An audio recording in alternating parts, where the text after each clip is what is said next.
Alhamdulillah wassalatu wassalam ala Rasulillah amma ba'd. Hadirin dan hadirat rahimakumullah. Assalamualaikum warahmatullahi wabarakatuh. Alhamdulillah, kita bersyukur kehadirat Allah Azza wa Jalla. Berkat taufiknya kita dapat meneruskan lagi majlis ilmu kita dengan pelajaran Al-Asma'ul Husna, siri yang ketujuh. Al-Asma'ul Husna, siri yang ketujuh. Hadirin dan hadirat rahimakumullah, saya ingatkan kembali pada siri yang ketiga. Kita ada sebut apa saja bentuk ibadat yang kita lakukan tidak akan sempurna tanpa kita menguasai Al-Asma'ul Husna. Maknanya kita beribadat pada Allah tapi kita tak kenal Allah. Saya ulang, matlamat kita dicipta oleh Allah adalah agar kita mengabdikan diri kepada Allah, beribadat, buat suruhannya, jauhi larangannya. Penghambaan kita kepadanya tak akan sempurna tanpa menguasai Al-Asma'ul Husna. Nampak tak betapa pentingnya pengetahuan tentang Al-Asma'ul Husna? Kita selalu dengar guru-guru akidah mengatakan awwaluddin ma'rifatullah. Awal-awal agama mengenal Allah. Dan Allah tak akan mungkin dapat dikenal kalau kita tidak tahu nama-nama dan sifat-sifatnya, sebab dia gaib. Nah, dalam kita membahas pada siri yang ke-6, kita mula membahas kaedah-kaedah mempelajari sifat-sifat Allah. Kita dah sebut dah 1 dan 2. Yang pertama, sifat-sifat Allah sempurna belaka.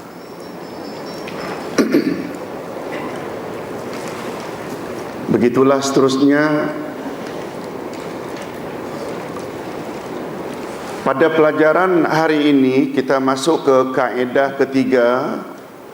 Sifat-sifat Allah walaupun semuanya sempurna, dia terbagi kepada dua, namanya subutiyah dan salbiyah.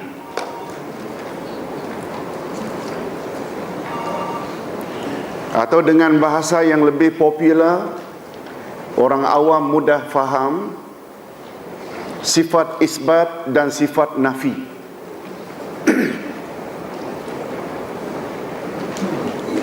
Yang lebih popular dengan istilah seperti umpamanya istilah Islam atau agama yang dibawa oleh semua rasul adalah akidah dan syariat. Barangkali bagi orang awam istilah akidah dan syariat tak begitu familiar, tetapi lebih familiar iman dan amal. Akidah itu iman, syariat itu amalan. Demikian jugalah sifat-sifat Allah, walaupun semuanya sempurna, dia terbagi dua. Ada yang namanya sifat nafi dan ada namanya sifat isbat. Contoh mudah, a'udzubillahi minasyaitonirrajim, qul huwallahu ahad. Ketika Nabi Muhammad sallallahu alaihi wasallam didatangi oleh beberapa orang Yahudi, mereka tanya, "Ya Muhammad, ansib lana rabbak." Sebutkan pada kami salasilah atau susur galur Tuhanmu, bapaknya, maknya, atuknya, anaknya siapa? Wahai Muhammad, ansib lana rabbak. Langsung malaikat diturunkan oleh Allah membawa surat Al-Ikhlas. Qul huwallahu ahad. Katakan Allah itu Esa. Allahus samad. Allah menutupi segala hajat umat. Allah tidak beranak dan tidak diperanakkan, dan Allah tidak serupa dengan satu apapun juga. Qul huwallahu ahad. Ahad itu sifat isbat atau nafi? Isbat. Sabitkan Allah itu esa. As-samad, isbat atau nafi? Isbat. Lam yalid wa lam yulad, nafi. Kita nafikan dari Allah beranak dan diperanakkan, dan kita nafikan Allah tidak serupa dengan satu apapun jua. Itu contoh. Dalam surat Al-Ikhlas saja ada 2 ayat atau 2 sifat isbat, 2 sifat nafi. Dengan istilah lain dalam ilmu akidah, sifat isbat itu dipanggil subutiyah. Tolong ikuti. Sifat nafi itu dipanggil salbiyah. Tolong ulang. Dalam bahasa harian ni, salbi itu negatif. Negatif itu salbi. Salbiyah sifat-sifat negatif. Bukan maknanya Allah ada sifat negatif, bukan. Sifat salbiyah iaitu Allah nafikan dari dirinya sifat tersebut. Okey, penjelasan berikut. Pada garis besarnya sifat-sifat Allah terbagi 2, iaitu sifat subutiyah, yang kedua sifat salbiyah. Subutiyah kita panggil apa tadi dengan bahasa yang lebih popular? Isbat, sifat isbat. Sifat salbiyah kita panggil sifat nafi. Yes. Hadirin dan hadirat, sifat subutiyah maksudnya semua sifat yang Allah sendiri sabitkan atau tetapkan untuk dirinya di dalam kitabnya Al-Quran atau melalui lisan Rasulnya Nabi Muhammad sallallahu alaihi wasallam. Semua sifat subutiyah adalah sempurna belaka dan ia tidak mengandungi kekurangan sedikit pun. Seperti umpamanya al-hayatu, tolong ulangi, al-ilmu, al-qudratu, al-istiwa'u 'alal arsy, an-nuzulu minas sama', al-wajhu, al-yadani. Al-hayatu maknanya hidup, sifat hidup yang ada di sisi Allah. Al-ilmu, ilmu. Al-qudrah, kuasa. Al-istiwa'u 'alal arsy, bersemayam di atas arash. An-nuzulu minas sama', turun dari langit. Al-wajhu, wajah. Al-yadani, 2 tangan, dan lain-lain. Kesemuanya itu dipanggil sifat subutiyah. Semua sifat subutiyah adalah sifat kesempurnaan belaka.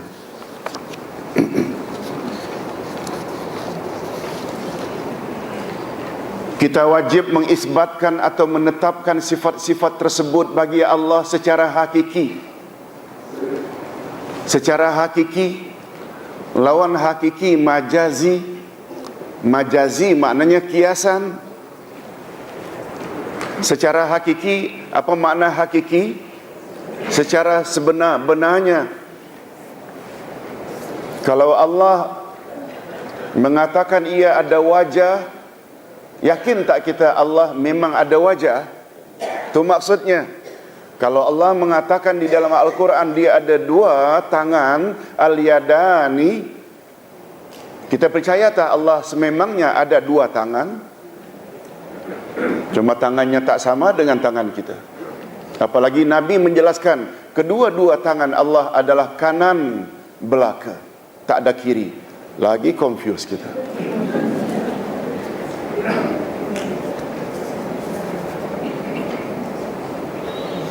Ustaz bila sebut tangan Allah, Ustaz akan pegang tangan, jangan gerak.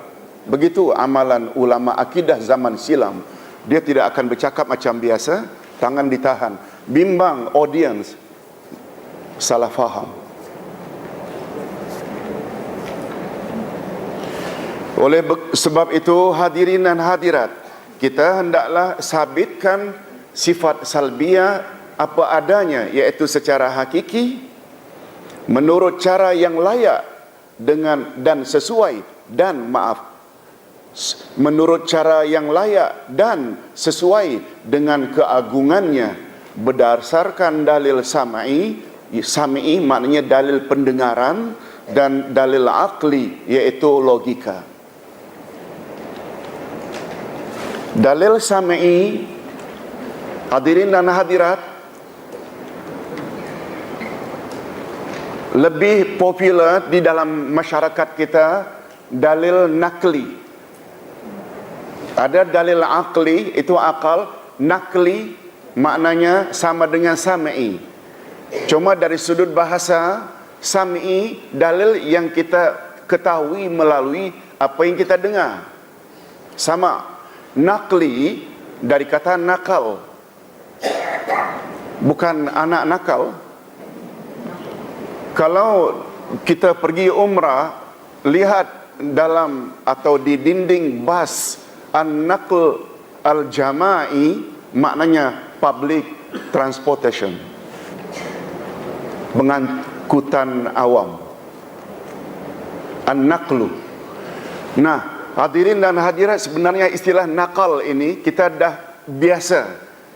Pandangan yang saya bawakan dalam buku saya ini, saya nukilkan dalam kitab Anu, karangan Anu, jilid sekian, muka surat sekian. Betul tak ada istilah saya nukilkan? Nukil, nakal, itu sama, iaitu saya pindahkan. An-naqlu maknanya pindah. Betul tak? An-naqal, transport itu memindahkan passenger dari satu destinasi ke suatu destinasi. Yes. Dalil nakal boleh. Dalil apa satu lagi? Sam'i. Nakli boleh, sam'i juga boleh. Maknanya kedua-duanya sama ada dipindahkan atau diambil dari ayat Quran atau hadis Nabi. Akli iaitu berasalkan logika atau rasional. Nah, kita ambil dulu dalil sam'i, pendengaran, atau nama lainnya dalil nakli, yaitu nas-nas. Antara lain firman Allah, tolong ikuti. A'udzu billahi minasyaitonir rajim. Ya ayyuhallazina amanu aminu billahi wa rasulih.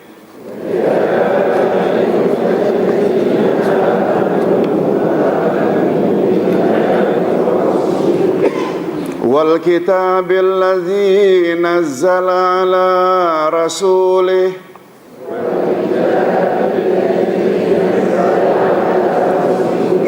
Wal kitabil ladzi anzala min qabl.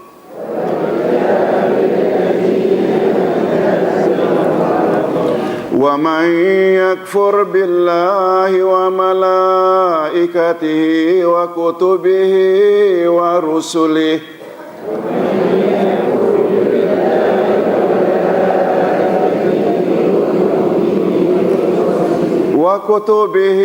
rusulihi wal yaumil akhir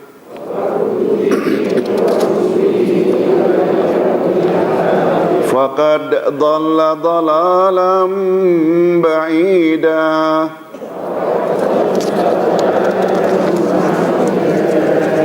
Wahai orang-orang yang beriman, tetaplah beriman kepada Allah dan Rasul-Nya dan kepada kitab yang Allah turunkan kepada Rasul-Nya serta kitab yang Allah turunkan sebelumnya. Barang siapa yang kafir kepada Allah, malaikat-malaikatnya, kitab-kitabnya, rasul-rasulnya dan hari kemudian, maka sesungguhnya orang itu telah sesat sejauh-jauhnya. Na'udzubillahi min zalik. Maksud ayat, beriman kepada Allah yang disuruh orang beriman agar tetap beriman pada Allah. Beriman kepada Allah mencakupi beriman kepada sifat-sifatnya. Dan maksud beriman kepada kitab yang diturunkan kepada Rasulnya mencakupi beriman kepada semua sifat-sifat Allah yang terkandung di dalamnya.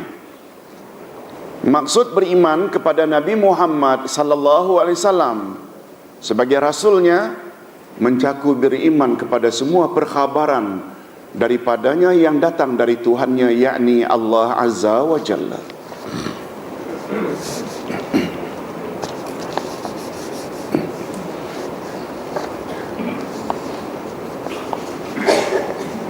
Dengan kata lain, beriman kepada Allah tapi tidak beriman kepada sifat-sifat Allah, rosak tak iman kita? Rosak.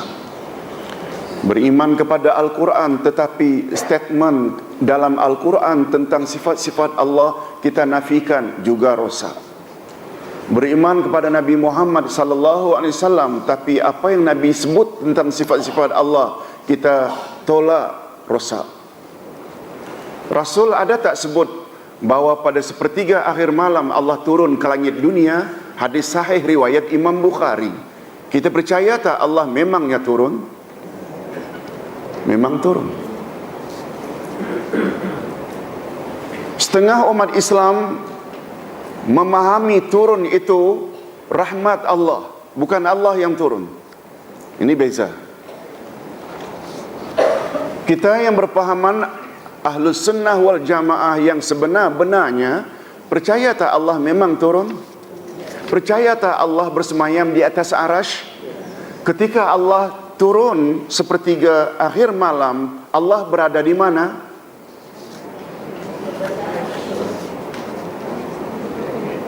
Tetap berada di atas arasy.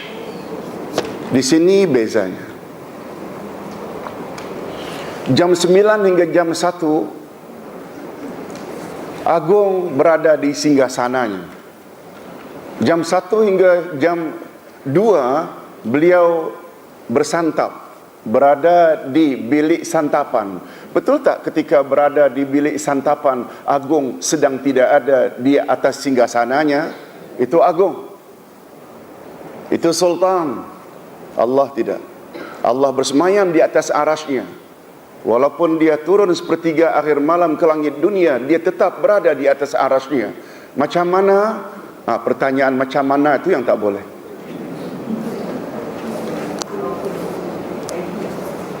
Boleh faham maksudnya? Itu yang kita maksudkan.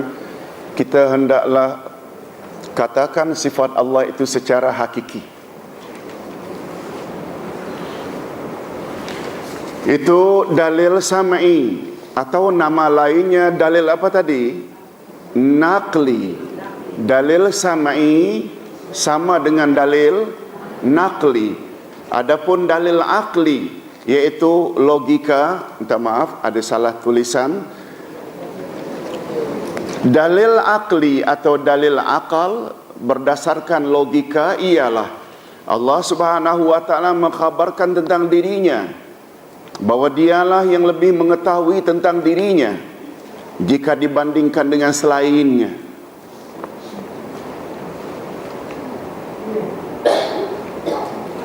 Setuju tak kalau kita katakan Allah lebih mengetahui tentang dirinya daripada selainnya? Setuju tak? Akal kita terima bulat-bulat.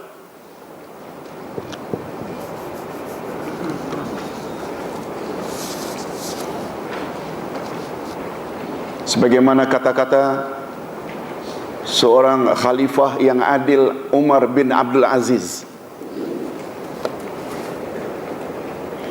Hadirin dan hadirat, Umar bin Abdul Aziz cicit Umar bin Al-Khattab.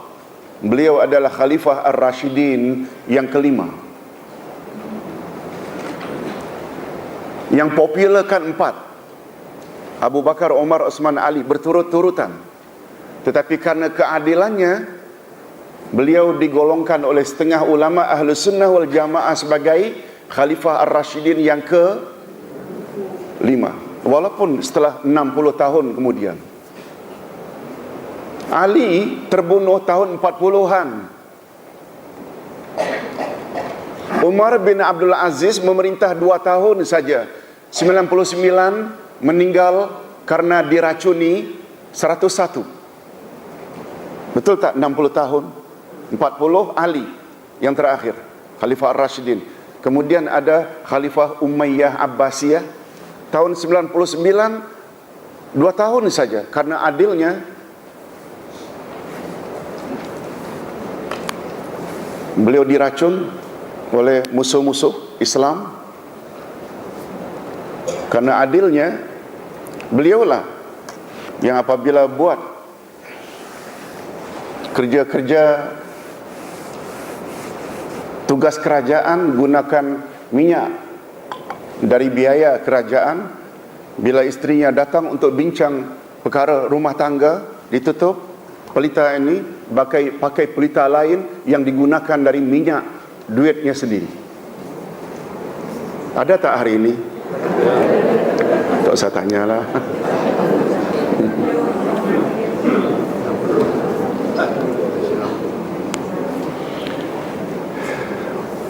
Di zamannya susah hendak cari orang miskin. Adilnya. Siapa dia tadi? Umar bin Abdul Aziz, karena tawaduknya pernah bercakap, Setahu aku, akulah orang yang paling banyak buat dosa. Setahu aku. Dia tidak banyak mau tahu dosa orang lain. Setahu aku. Boleh tak Ustaz katakan dia lebih tahu tentang dirinya? Yang dia tahu tentang dirinya, dialah orang yang paling banyak buat dosa kepada Allah Azza wa Jalla. Padahal orang lain melihat dia sebagai Khalifah Ar-Rasyidin yang kelima. Oleh sebab itu, bila kita berbalik kepada logika, Allah Subhanahu wa Ta'ala lah yang paling tahu tentang sifat dirinya daripada selainnya. Logik tak? Yes, kita tidak gunakan logik. Oleh itu, wajiblah kita mengisbatkan atau menetapkan sifat-sifat tersebut untuk diri Allah sebagaimana yang dikhabarkannya tanpa sedikit pun ragu-ragu. Karena ragu-ragu terhadap suatu perkhabaran hanya muncul jika berita itu datang dari sumber yang ada kemungkinan mempunyai sifat jahil, dusta, lemah. Sedangkan ketiga-tiga sifat tercela tersebut, apa dia sifat tercela tersebut? Jahil lagi, dusta, bohong lagi, lemah, mustahil terdapat pada sisi Allah. Betul tak? Dalam kaedah sastra bahasa Arab, dalam ilmu balaghah, al-khabaru, khabar, berita, dia punya definisi. Tolong ikuti. Yahtamilus sidq wal kizib. Mana-mana perkhabaran yang disebut dengan khabar ada kemungkinan benar dan ada kemungkinan bohong. Itu sebabnya namanya pun surat khabar.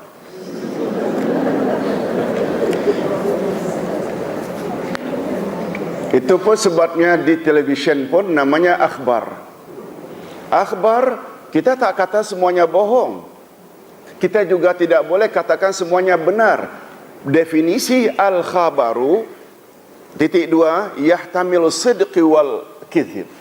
Setiap perkhabaran ada kemungkinan benar, ada kemungkinan bohong.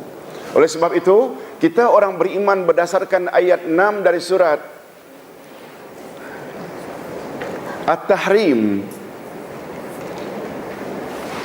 Orang-orang beriman, apabila disampaikan kepadamu suatu perkhabaran, hendaklah kamu cek dahulu perkhabaran itu sampai di mana kebenarannya. Nah, hadirin dan hadirat, bila perkhabaran itu datangnya dari Allah, kita boleh ragu tak? Tak. Allah Maha benar. Semua yang datang dan muncul daripada Allah benar belaka. Itu sebabnya logiknya yang kita perlu ragu-ragu bila sumber itu datang daripada orang yang jahil, orang yang bodoh, orang yang lemah. Betul tak ketiga-tiga sifat tercela itu maha suci Allah daripadanya? Oleh sebab itu, apa saja yang datang dari Allah, kita terima. Itu sebabnya ayat 147. Sila tulis di sampingnya, 147 Al-Baqarah. Al-Baqarah ayat 147, Allah berfirman, tolong ikuti. Wa qulil haqqu min rabbikum fala takunanna minal mumtarin. Al-haqqu min rabbikum. Tolong sama-sama terjemahkan bersama Ustaz. Al-haqqu. Enggak, terjemahannya tolong. Al-haqqu, kebenaran itu. Betul tak? Min, daripada Rabbikum, Tuhan. Kebenaran itu datangnya dari Tuhanmu. Fala takunanna, jangan sekali-kali kamu menjadi minal mumtarin, orang yang ragu-ragu lagi. Dalam Al-Quranul Karim ayat 2 Al-Baqarah, kita semua hafal, zalikal kitabula raiba fihi hudal. Inilah kitab Quran, tak ada sedikit pun keraguan di dalamnya, pedoman bagi orang-orang yang bertakwa. Betul tak? Karena Allah tidak ada sifat bohong, dusta, lemah, jahil. Oleh itu, kita wajib menerima perkhabarannya sebagaimana yang dikhabarkan olehnya, tanpa sedikit pun ragu. Demikianlah juga sikap dan pendirian kita terhadap apa yang dikhabarkan oleh Nabi Muhammad sallallahu alaihi wasallam daripada Tuhannya. Karena Nabi sallallahu alaihi wasallam adalah manusia yang paling mengetahui tentang Tuhannya dan paling benar perkhabarannya, paling fasih penjelasannya. Oleh itu, kita juga wajib menerima segala berita daripadanya. Hadirin dan hadirat, kita dah belajar dah buku 1 bahwa sifat wajib bagi Rasul itu ada 4. Masih ingat? Ustaz tolong, yang pertama Siddiq. Tolong ulang. Amanah, tabligh, fatanah. Apa makna siddiq? Benar, tak pernah bohong. Tak pernah bohong. Atau dengan kata lain, betul tak baginda ada sifat maksum? Yes, terpelihara dari segala salah dan silap. Oleh sebab itu, wajar tak persoalan akidah termasuk nama dan sifat-sifat Allah kita hanya ambil dari 2 reference, 2 rujukan? Apa dia rujukan pertama? Betul tak Al-Quran itu kalamullah? Rujukan kedua, hadis Nabi. Betul tak hadis Nabi itu kalamur Rasul? Tolong ikuti ayat 3 dan 4 dari surat An-Najmi tentang apa yang Nabi sebut itu bukan hawa nafsu, tapi apa yang Nabi sebut itu adalah wahyu. Wa ma yantiqu anil hawa in huwa illa wahyu yuha. Tidaklah apa yang Nabi katakan itu berdasarkan hawa nafsunya, tapi semua ucapan baginda adalah wahyu. Ayat 3 dan 4 dari surat An-Najmi. Okey, itu cerita tentang sifat apa tadi? Sifat subutiyah. Kita berpindah pula kepada si salbiyah. Salbiyah ada nama orang.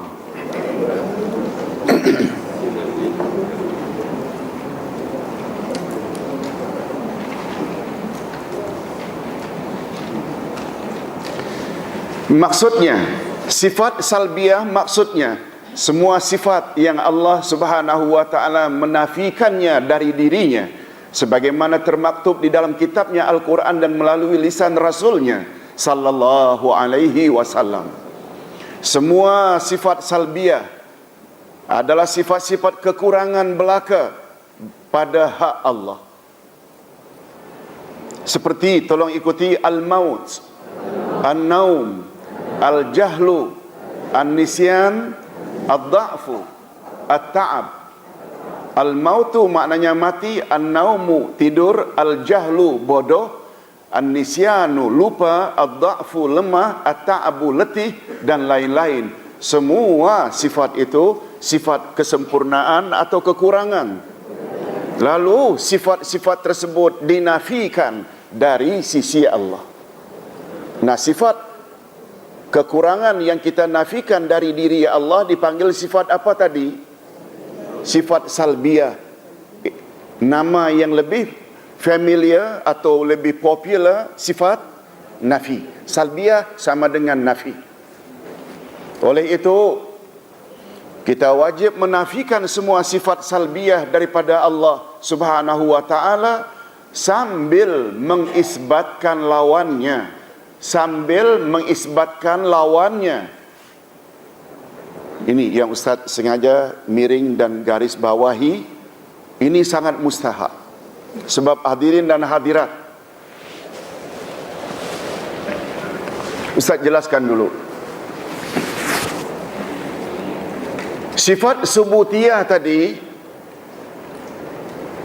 setuju tak kalau Ustaz katakan semuanya adalah kesempurnaan belaka?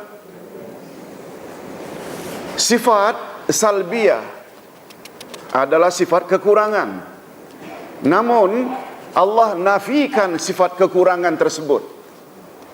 Setuju? Tapi penafian sifat kekurangan dari Allah bukan sifat kesempurnaan.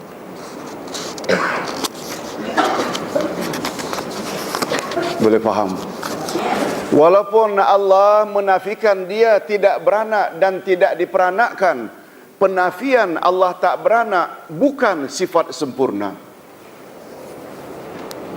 Allah tidak mati bukan sifat sempurna. Dalam anggapan kita sempurna.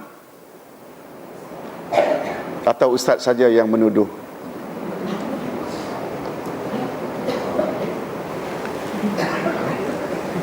Oh, dia dalam kelas tidak tidur.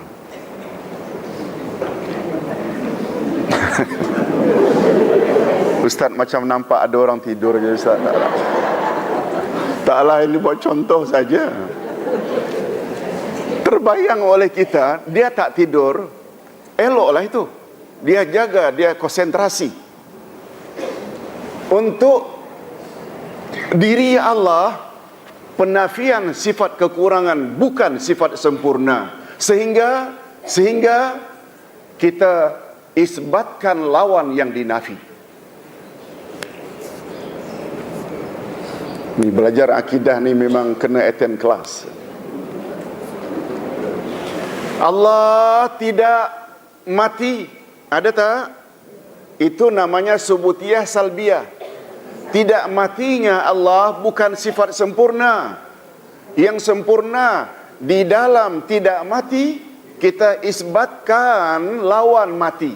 Allah Maha hidup. Yang kita ambil daripada isbat lawan yang dinafi, itu baru sempurna.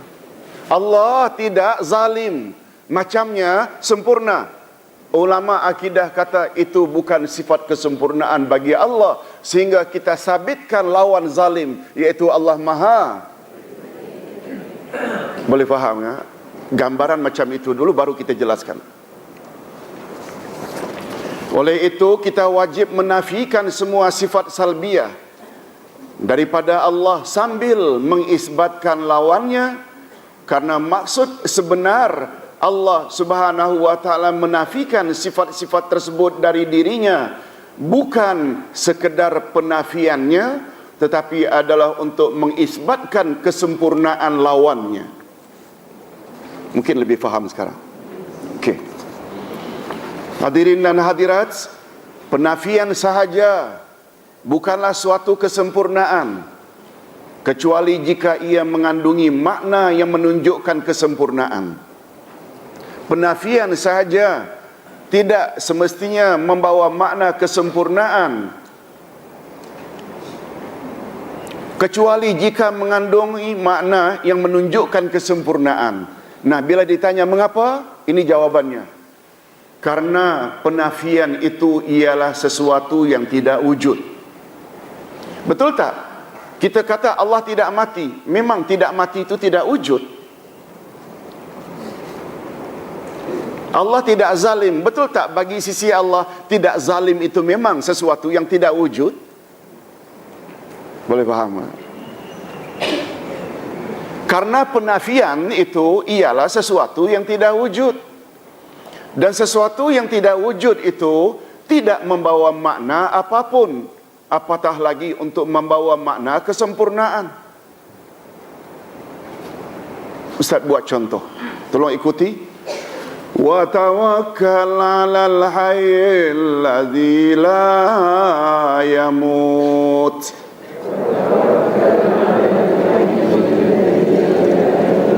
Dan bertawakallah kepada Allah yang hidup kekal, yang tidak mati. Begitu ayat Al-Furqan 58. Di dalam ayat ini Allah menafikan sifat mati dari dirinya dengan maksud untuk menyatakan betapa sempurna kehidupannya.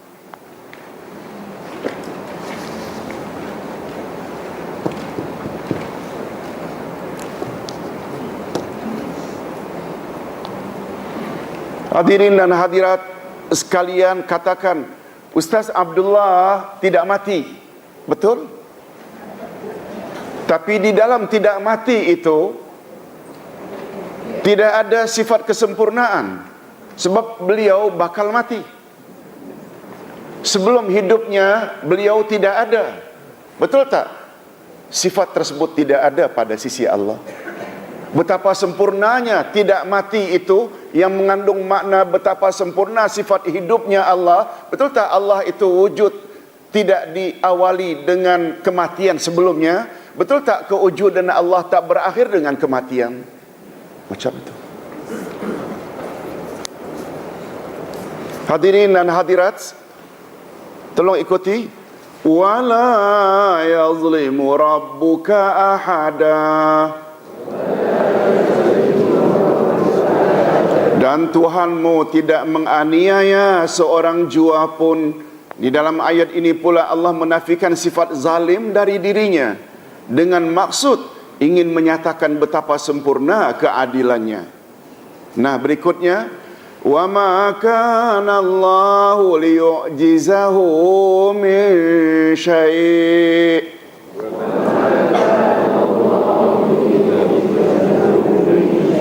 Fis samawati wala fil ard. Innahu kana aliman qadira.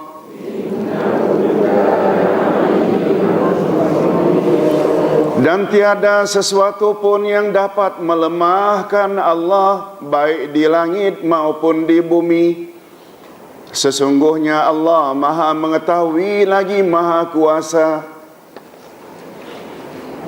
Di dalam ayat ini Allah menafikan sifat lemah dari dirinya.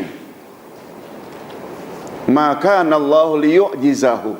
Allah menafikan dari dirinya sifat al-ajzu, yaitu lemah. Untuk menyatakan betapa sempurna ilmunya dan kuasanya.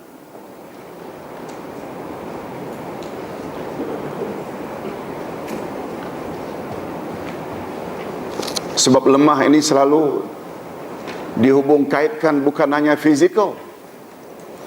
Bila umur dah melebihi 80, minta maaf yang ada 80, betul tak akalnya sudah mula lemah? Nama cucu pun tak ingat. Apalagi cucunya sampai 20. Lemah. Lemah tidak menyangkut physically saja. Dan pada masa yang sama, betul tak jasmaninya juga lemah? Allah menafikan dari dirinya sifat lemah. Nah, ini dia istimewanya sifat salbiyah. Apa dia? Coba lihat. Oleh itu, Ustaz ulang, di dalam ayat ini Allah menafikan sifat lemah dari dirinya dengan maksud untuk menyatakan betapa sempurna ilmunya dan kuasanya. Oleh itu sambungan ayat tersebut ialah, tolong ikuti, innahu kana aliman qadira. Sesungguhnya Allah Maha mengetahui lagi Maha kuasa. Tolong perhatikan, ini poin penting. Berdasarkan contoh-contoh dan keterangan di atas, jelaslah dan nyatalah bagi kita bahawa setiap sifat salbiyah terkadang-kadang mengandungi makna lebih banyak daripada satu kesempurnaan. Ustaz ulang, adanya sifat salbiyah ini tersirat di dalam sifat salbiyah itu, sifat nafi, tersirat di dalamnya lebih dari satu sifat kesempurnaan. Seperti ayat di atas, walaupun penafian di dalamnya tiada satu pun yang dapat melemahkan Allah, betul tak? Namun di balik penafian tersebut terserlah kesempurnaan sifat ilmu Allah dan sifat kesempurnaan sifat kuasa Allah. Lalu yang kita isbatkan, di sebalik Allah tidak lemah, kuasanya hebat, ilmunya hebat. Betul tak? Dah dua isbat di situ. Itu pula kelebihannya salbiyah. Okey, Ustaz, kira kita sudah faham, alhamdulillah. Bagus, alhamdulillah, ni student KJPA ni cepat faham. Alhamdulillah.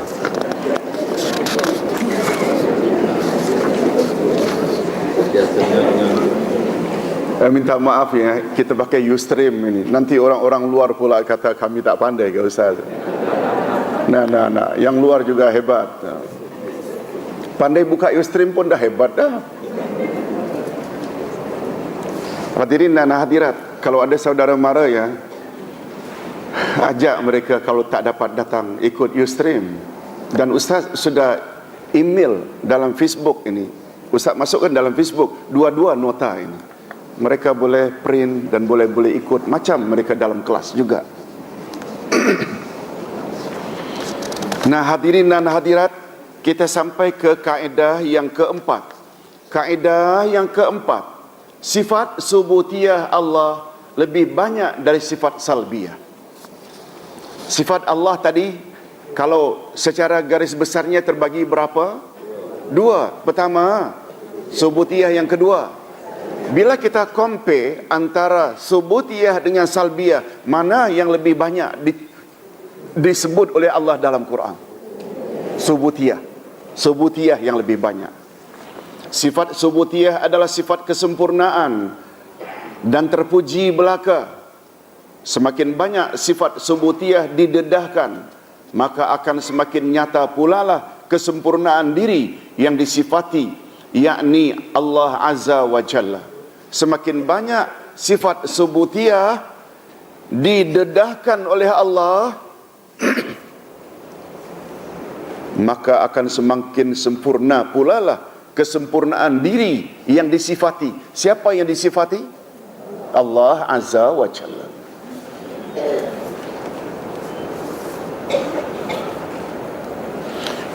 Oleh itu sangatlah wajar jika kita dapati sifat subutiyah adalah jauh lebih banyak sifatnya, bilangannya, jika dibandingkan dengan sifat salbiyah. Kalau boleh Ustaz komen sedikit. Ketika kita mempelajari kaedah nama-nama Allah, masih ingat? Ustaz anggap ingat sajalah. Kita sekarang sedang belajar kaedah-kaedah sifat-sifat Allah. Dulu kita belajar kaedah nama-nama Allah. Ada beza tak nama dengan sifat? Ada.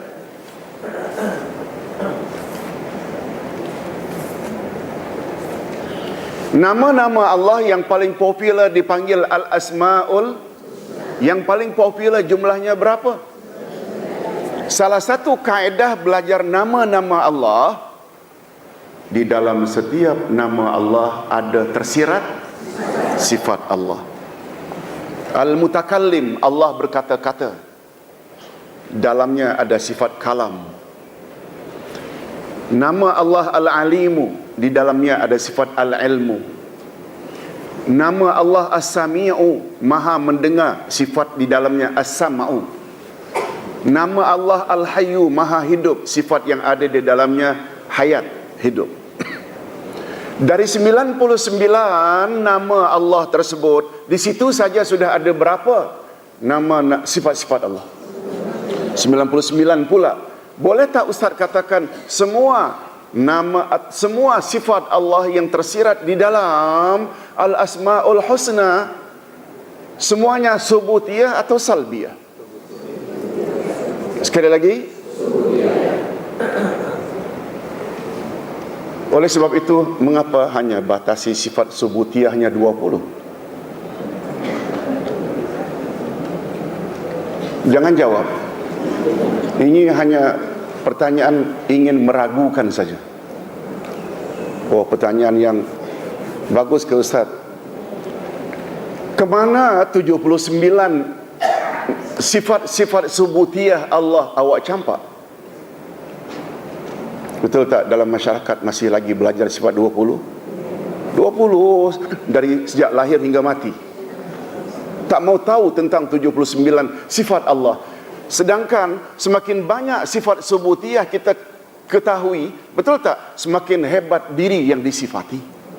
Mengapa kita batasi hanya 20? Minta maaf, ini hanya sentuhan saja. Tidak ajak kita fikir. Boleh faham Ustaz? Alhamdulillah. Sifat salbiyah biasanya tidak disebutkan melainkan pada keadaan-keadaan berikut. Allah sebut sifat salbiyah ini berkaitan dengan 3 perkara saja. Pertama, untuk menyatakan betapa umum kesempurnaan Allah seperti firman-Nya. Tolong ikuti. Laisa kamitslihi syai' walam yakul lahu kufuwan ahad. Tidak ada suatu pun yang serupa dengan Dia, dan tidak ada seorang pun yang setara dengannya. Tadi kita baru sebut, bila ada sifat salbiyah yang kita sabitkan itu lebih dari satu sifat kesempurnaan. Betul tak? Kalau kita katakan bahawa Allah tidak serupa dengan satu apapun juga, betul tak? Kita akan katakan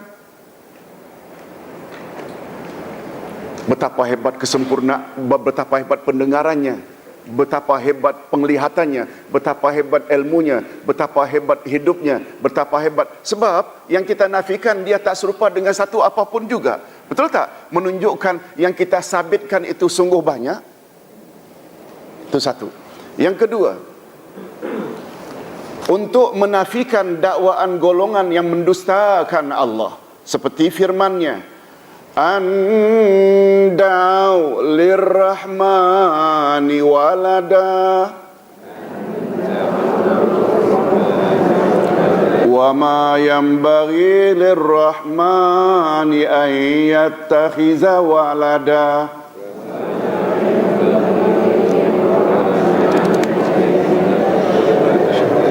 Kerana mereka mendakwakan Allah yang Maha Pemurah mempunyai anak, dan tidak layak bagi Tuhan yang Maha Pemurah mengambil atau mempunyai anak. Nah, Allah nafikan. Sebagaimana juga, boleh tak kita sebut dalam hal ini lam yalid walam yulad? Dia termasuk contoh. Yang ketiga, untuk menolak sangkaan atau kekurangan kesempurnaannya yang berkaitan dengan perkara-perkara tertentu, seperti firman Allah, wa ma khalaqnas samaa'a wal arda wa ma bainahuma la'ibin.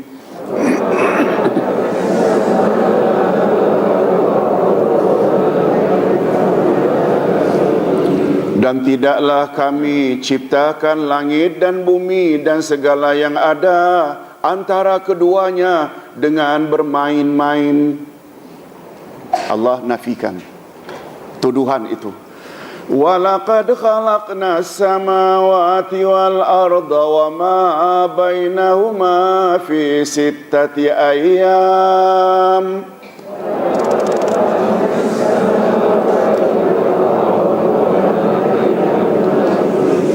Wa ma massana min lughub. Dan sesungguhnya telah kami ciptakan langit dan bumi dan apa yang ada antara keduanya dalam 6 masa, dan kami sedikit pun tidak ditimpa keletihan. Kita teruskan saja dengan Ustaz ulang sekali lagi. Kaedah yang keempat, mana yang lebih banyak sifat yang Allah dedahkan, subutiyah atau salbiyah? Subutiyah, karena subutiyah mengandung makna kesempurnaan.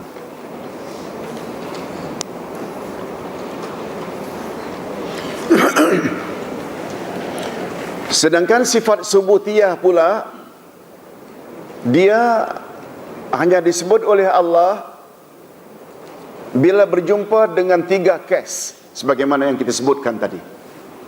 Karena ingin menyatakan kesempurnaannya, maha hebat dan lain-lain. Nah, sekarang sampai kita ke kaedah yang terakhir untuk hari ini, kaedah kelima. Subutiyah, sifat subutiyah pula terbagi 2. Tolong ikuti, zatiyah, fi'liyah. Sifat subutiyah terbagi kepada 2 jenis, iaitu, tolong ulang sekali lagi, subutiyah zatiyah, subutiyah fi'liyah. Okey. Nah, sekarang subutiyah zatiyah. Maksudnya, segala sifat yang tetap dan senantiasa dimiliki oleh Allah. Seperti, tolong ulangi, al-ilmu, al-qudratu, as-sam'u, al-basaru, al-izzatu, al-hikmatu, al-aliyu, al-azamah, al-wajhu, al-yadani, al-ainani. Maksud sifat subutiyah zatiyah iaitu sifat yang tetap dan senantiasa dimiliki oleh Allah. Ilmu pengetahuan, betul tak? Sifat ilmu di sisi Allah tidak pernah lekang dari diri Allah. Sebab Allah tak pernah walau sekali ditimpa oleh kejahilan. Al-Qudrah, kuasa. As-sam'u, mendengar. Al-basaru, melihat. Al-izzatu, perkasa. Al-hikmatu, bijaksana. Al-aliyu, tinggi. Al-azamatu, agung. Demikian juga dengan sifat-sifat khabariyah. Nah, seperti wajah, seperti 2 tangan, seperti 2 mata. Nama lengkapnya wajah, 2 tangan, 2 mata. Nama lengkapnya subutiyah zatiyah khabariyah. Panjang sikit. Tolong ulang, subutiyah zatiyah khabariyah. Tolong ulang. Subutiyah karena itu sifat sempurna. Zatiyah karena tidak boleh lekang dari sisi Allah, dia senantiasa.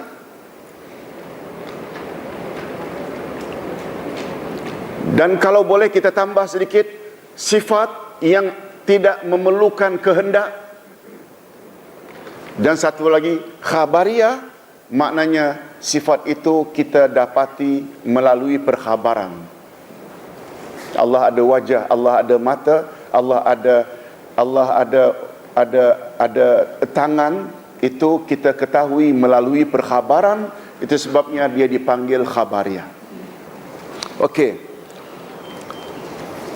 Adapun sifat fi'liyah, subutiyah fi'liyah, maksudnya segala sifat yang berkaitan dengan al-masyiah. Tolong ulang sekali lagi. Apa makna al-masyiah? Berkehendak. Sifat Allah sifat sempurna, tapi ia baru berlaku jika Allah berkehendak. Yakni jika dia berkehendak maka dia melakukannya, dan jika dia berkehendak maka dia tidak melakukannya. Seperti, tolong ikuti, alal arsy istawa, dia bersemayam di atas arasnya. An-nuzulu minas sama, dia turun ke langit dunia. Betul tak? Bila Allah ingin turun, dia turun. Bila Allah ingin tidak turun, dia tidak turun. Itu maksud daripada sifat fi'liyah. Fi'liyah maknanya berbuat.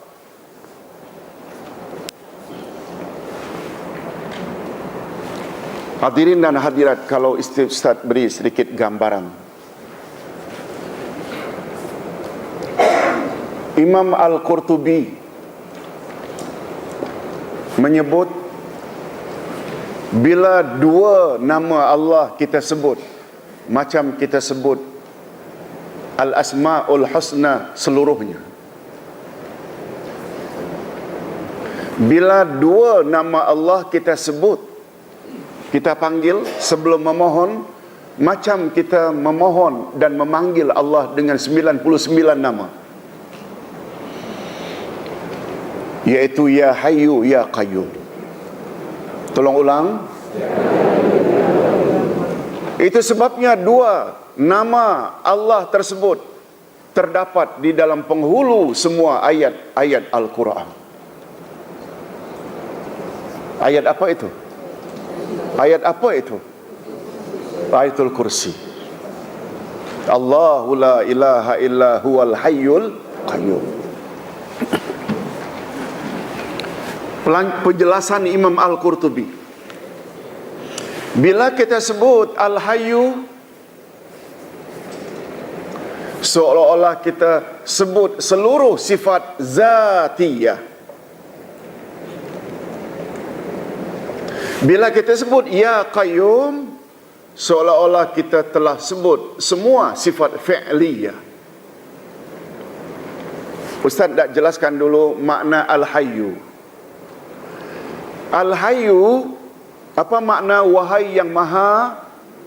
Dia termasuk subutiyah, zatiyah atau fi'liyah? Zatiyah, sebab dia tidak memerlukan kehendak.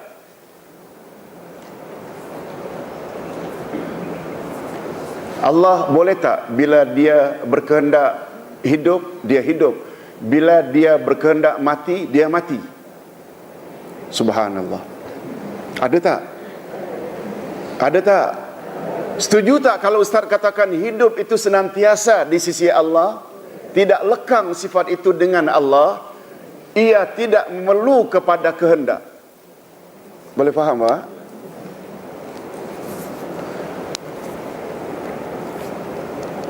Sedangkan Ya Qayyum, Ya Qayyum, terjemahan klasik, berdiri dengan sendirinya. Anak-anak zaman sekarang barangkali tak faham istilah itu. Makna sebenar Ya Hayyu Ya Qayyum, wahai yang mengurus makhluk terus menerus tanpa henti. Itu dia. Betul tak Allah mengurus makhluk ini, langit, bulan, bintang, matahari, terus menerus tanpa henti?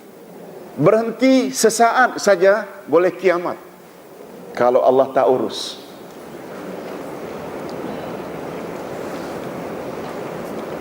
Sebagaimana tadi pagi awal-awal lagi Ustaz dah sebut makna Allahus Samad.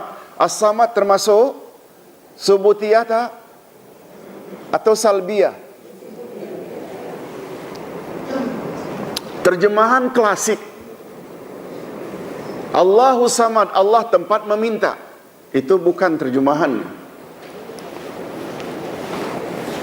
Ustaz buka ni bukan kerana nak minum ya. Nak memahami makna Samad, maknanya penutup. As-Samad atau As-Simat maknanya penutup. Makna asal As-Samad, Allah menutupi segala hajat dan keperluan umat. Dengan kata lain, segala hajat dan keperluan umat Allah yang cover. Allah yang cover. Karena segala-galanya Dia yang cover. Keperluan malaikat, keperluan jin, keperluan binatang, keperluan tumbuh-tumbuhan, manusia. Betul tak semuanya Allah yang cover? Bila semuanya Allah yang cover, betul tak? Hanya Dia tempat kita meminta. Boleh faham? Kita kena faham makna asal, baru kita tahu. Sebagaimana makna Al-Ghani, kita dah jelaskan. Lawannya fakir. Makna fakir iaitu berhajat. Nah, kalau begitu, lawan fakir maknanya berhajat kepada sesuatu. Lawan fakir, Al-Ghani. Apa makna Al-Ghani? Kaya.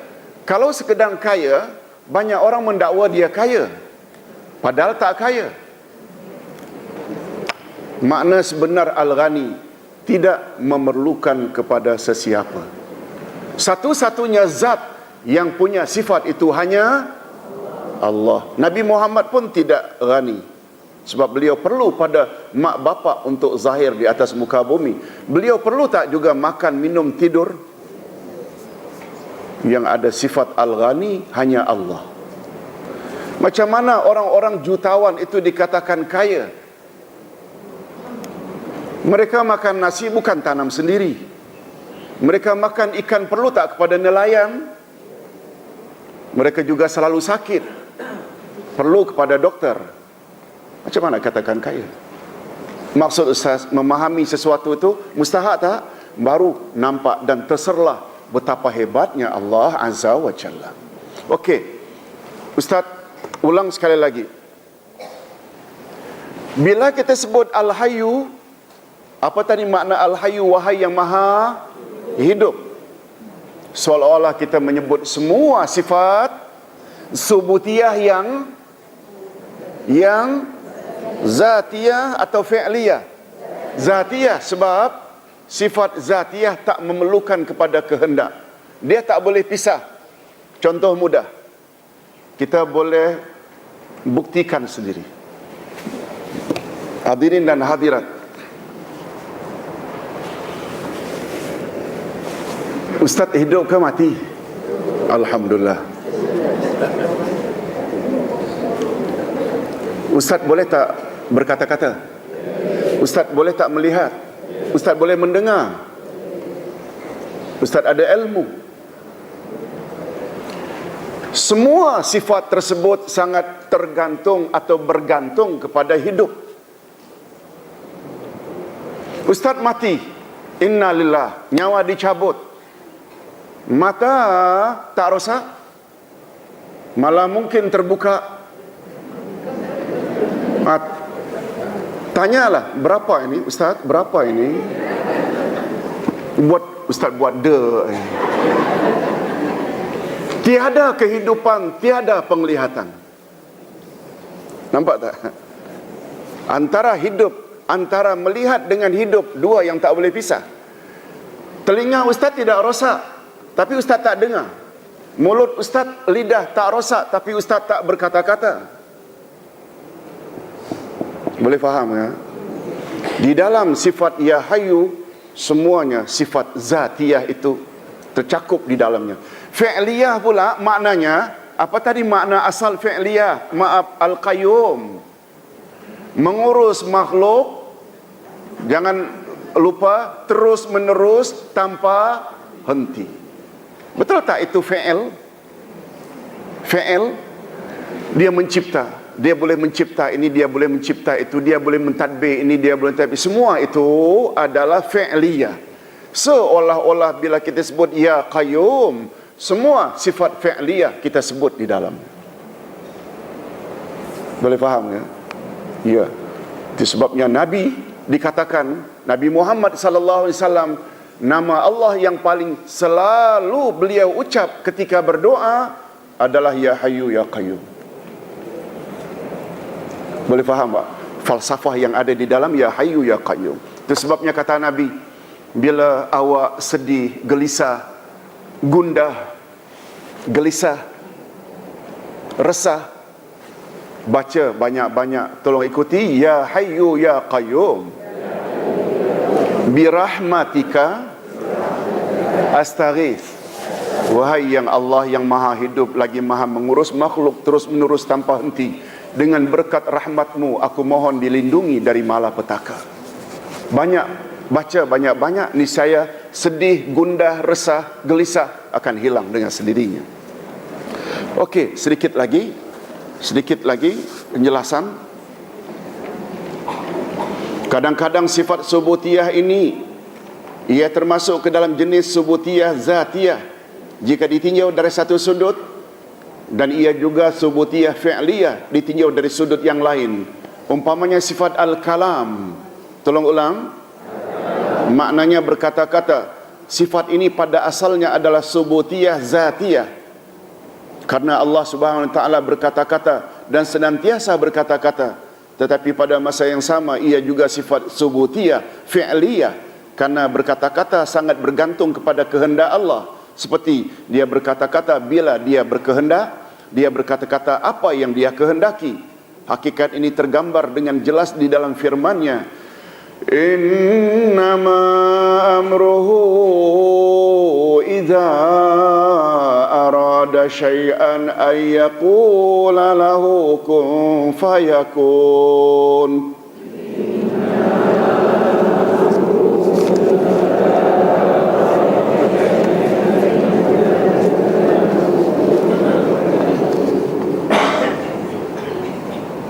Sesungguhnya keadaannya apabila dia menghendaki sesuatu, hanyalah berkata kepadanya jadilah, maka jadilah ia. Ustaz ingin betulkan sedikit ya. Sesungguhnya keadaannya apabila dia itu Allah, tolong besarkan capital dia. Maksudnya dia di sini siapa? Allah. Hadirin dan hadirat, Ustaz jelaskan sedikit. Kita tadi dah sebut di antara sifat subutiyah dengan salbiyah mana lebih banyak? Subutiyah. Sifat subutiyah pula terbagi kepada dua. Pertama subutiyah zatiyah, yang kedua subutiyah fi'liyah.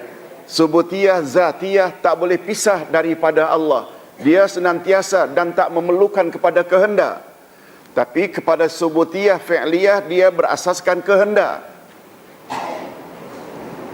Namun demikian, terkadang-kadang sifat Allah itu ditinjau dari satu sisi ia adalah subutiyah zatiyah, di sisi yang lain dia subutiyah fi'liyah. Subutiyah zatiyah untuk al-kalamu, Allah berkata-kata. Allah senantiasa berkata-kata. Hadirin dan hadirat, yakin tak kita bahawa Allah senantiasa berkata-kata? Yakin tak? Sebab semua yang dibuat oleh para malaikat, malaikat maut, cabut nyawa orang yang di New York, yang di Jakarta, yang di Mekah, yang di Madinah, yang di Kuala Lumpur, berterus-terusan. Betul tak ada orang mati? Atas arahan siapa? Ini belum lagi turunkan hujan di sana kepada Mikail. Ini belum lagi kepada Mukar wa Nakir. Ini bukan lagi kepada Rakib dan Atid. Catat. Terus menerus. Betul tak pergerakan manusia ini terus menerus, tak henti-henti? Nah, selama itu pula lah Allah terus menerus memberi arahan. Kan maknanya berkata-kata. Dari sudut itu dia dipanggil apa? Subutiyah zatiyah. Berterus-terusan. Hadirin dan hadirat, dulu Ustaz ada sebut Al-ustazu mutakallim, ustaz berkata-kata. Allahu mutakallim, Allah juga berkata-kata. Ada beza tak?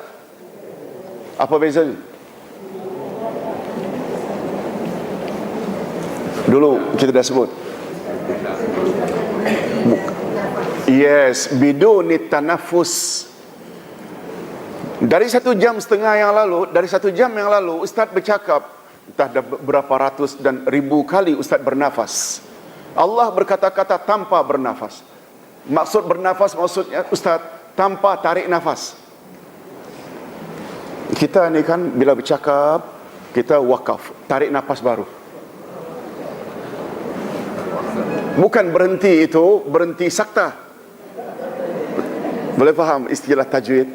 Sakta berhenti, tapi nafas yang sama terus berhenti, nafas yang sakta. Kalau wakaf, iaitu berhenti, kemudian dengan nafas baru kita teruskan. Tapi Allah berkata-kata terus menerus tanpa henti. Tapi Allah tidak cakap kepada siapa, Allah tidak cakap benda apa, itu menyangkut kehendak. Boleh faham? Itu sebabnya sifat kalam subutiyah, yes. Dia bila ditanya subutiyah zatiyah atau subutiyah fi'liyah, tolong jawab. Jawabnya dua-dua. Dari satu sisi zatiyah, sisi yang lain fi'liyah. Okey, bahagian akhir, segala sifat yang berkaitan dengan kehendaknya mestilah sesuai dengan hikmatuh, kebijaksanaannya. Terkadang-kadang hikmah kebijaksanaannya dapat kita maklumi dan terkadang-kadang kita tidak mampu mengetahuinya. Tapi kita mestilah yakin dengan seyakin-yakinnya bahawa Allah Subhanahu Wa Taala tidak akan menghendaki sesuatu melainkan bersesuaian dengan hikmah kebijaksanaannya. Ini sebagaimana diisyaratkan oleh firman Allah. Tolong ikuti ayat yang terakhir. Wa ma tasha'una illa an yasha Allah.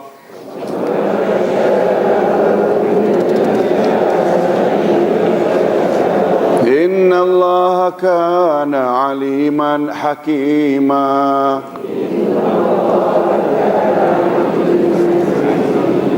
Dan kamu tidak mampu menempuh jalan itu kecuali bila dikehendaki Allah. Sesungguhnya Allah adalah Maha mengetahui lagi Maha bijaksana. Maknanya apa saja yang Allah kehendaki ke atas kita mesti ada hikmahnya. Itu sebabnya Ustaz lupa atau tak sempat nak ulang kaji. Datang SMS bertanya, Ustaz pernah sebut bila kita ditimpa musibah, kita disuruh ucap Alhamdulillah. Dari mana sumbernya Ustaz? Kita bila ditimpa musibah disuruh ucap Alhamdulillah 4 kali pula itu. Maknanya bila kita ditimpa musibah, ada tak hikmah di balik itu? Itu sebabnya kita sebut Alhamdulillah. Ustaz dah jelaskan. Pertama, karena dengan ditimpa musibah, Allah hapus segala dosa kita. Yang kedua, dengan ditimpa musibah, maknanya Allah sayang kita. Dengan ditimpa musibah, kita berpeluang untuk sabar. Dan ditimpa musibah, musibah itu hanya musibah duniawi, bukan musibah agama. Ada beza tak? Musibah agama dapat dosa, seperti berzina. Musibah dunia masuk penjara. Ini kisah yang sangat popular, iaitu kisah Nabi Yusuf. Betul tak? Yang Ustaz hanya tidak sebut itu. Maknanya segala ketetapan Allah menimpa ke atas diri kita, ada hikmah tak? Semuanya ke dapat kita ketahui hikmahnya atau tidak semua? Tidak semua. Tapi kita kena berbaik sangka dengan Allah. Kita rehat sejenak. Cuma ada sedikit